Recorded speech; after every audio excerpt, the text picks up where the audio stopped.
يحيى بن بكير قال حدثنا الليث عن جعفر عن الأعرج قال قال أبو هريرة رضي الله عنه قال رسول الله صلى الله عليه وسلم: إذا أذن بالصلاة أدبر الشيطان له ضراط حتى لا يسمع التأذين، فإذا سكت المؤذن أقبل، فإذا ثوب أدبر، فإذا سكت أقبل، فلا يزال بالمرء يقول له: اذكر ما لم يكن يذكر، حتى لا يدري كم صلى.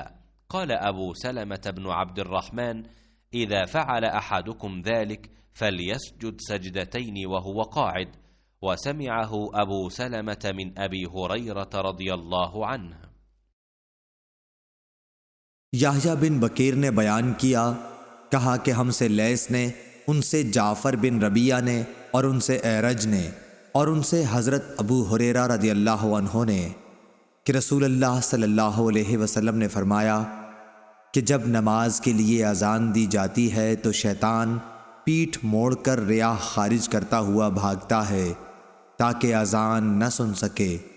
جب مؤذن چپ ہو جاتا ہے تو مردود پھر آ جاتا ہے، اور جب جماعت کھڑی ہونے لگتی ہے اور تکبیر کہی جاتی ہے تو پھر بھاگ جاتا ہے، لیکن جب مؤذن چپ ہو جاتا ہے تو پھر آ جاتا ہے، اور آدمی کے دل میں برابر وساوس پیدا کرتا رہتا ہے، کہتا ہے کہ فلاں فلاں بات یاد کر۔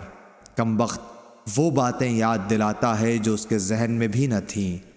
اس طرح نمازی کو یہ بھی یاد نہیں رہتا کہ اس نے کتنی رکعتیں پڑھی ہیں۔